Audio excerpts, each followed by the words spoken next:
வணக்கம். சற்று முன் கிடைக்கப்பெற்ற மிக முக்கியமான செய்தி ஒன்று வெளியாகி உள்ளது. 300 கோடி பணங்களை பெற்றுள்ளார் எடப்பாடி. முறைகேடாக லாட்டரி மார்ட்டனிடம் பணத்தை பெற்றதற்கான காரணம் என்ன?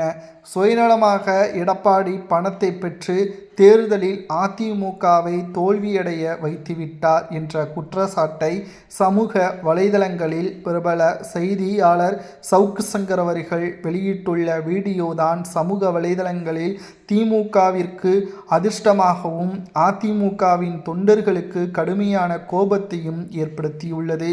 ஏனென்றால் அதிமுகவில் தோல்வி என்பது மிகப்பெரிய அளவில் தொண்டர்களுக்கு மனவேதனையை அடையக்கூடிய வகையில் அமைந்துவிட்டது. கட்சி தொடங்கியதிலிருந்து ஆளும் கட்சியாகவும் எதிர்க்கட்சியாகவும் தான் அதிமுக இருந்தது. முதல் முறையாக 3வது இடத்திற்கு அதிமுக தள்ளப்பட்ட நிலையிலும் எடப்பாடி பழனிசாமி அவர்கள் பிரபல லாட்ரி மார்ட்டின் அவர்களது மனைவி லீமா ரோஸ் அவர்களிடம் 300 கோடி பணத்தை பெற்றுள்ளார்.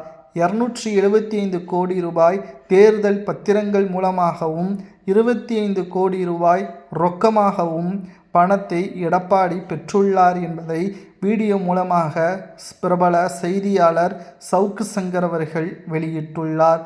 அது மட்டுமல்ல, அதிமுகவில் எடப்பாடி பழனிசாமி அவர்களுக்கு எதிராக சட்டப்பேரவையில் விஜய் அவர்கள் முதல்வராக நீடிக்கலாம் என்பதை எஸ்பி வேலுமணி மற்றும் சி.வி. சண்முகத்தின் ஆதரவாளர்கள் தெரிவித்தனர்.